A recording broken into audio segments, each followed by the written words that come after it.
difficile pour moi vous accompagner dans cette dynamique si riche dans ce moment à cause de mes travaux excessifs à la faculté, mais je compte être avec vous pour tous les événements à suivre.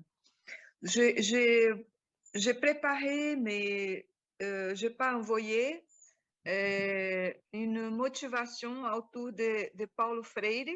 Je pense que c'est une figure inspirante pour tous, mais davantage pour nous, les latino-américains et les brésiliens. Cette année, c'est son centenaire. Ça s'y fête dans tout le monde. Et lui, il est à l'origine des mouvements sociaux importants en Amérique latine et aussi au niveau épistémique des deux courants très latino-américains, mais aussi européens, très importants, qui c'est l'éducation populaire et la recherche-action. Il a une pensée ancrée dans la formation des adultes, une pensée pédagogique ancrée dans la formation des adultes, mais dont les réflexions traversent plusieurs domaines de l'action sociale, le théâtre, la santé et d'autres domaines.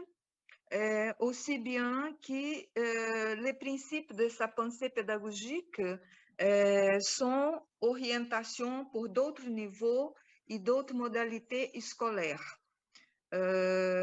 Et d'une certaine façon, c'est encore une pensée très actuelle,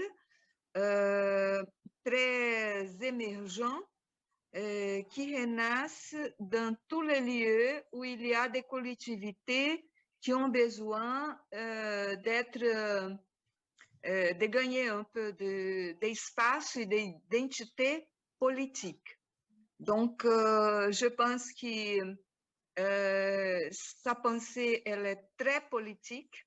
D'ailleurs, le gouvernement brésilien veut désire qu'elle soit bannie de tout le territoire national dans ce moment. Et donc, rappeler Paulo Freire, c'est aussi un acte de résistance. Tout d'abord parce que lui aussi, il pense que tout acte éducatif est un acte politique. Avec ça, il fonde l'idée d'empowerment qui se pose comme une question dans toute action pédagogique. Donc, je vais m'arrêter là. J'ai écrit, comme je suis en voyage dans ce moment, je ne suis pas avec mon papier, mais je m'engage à envoyer à Rémi dès que j'arrive à Belo Horizonte tout de suite.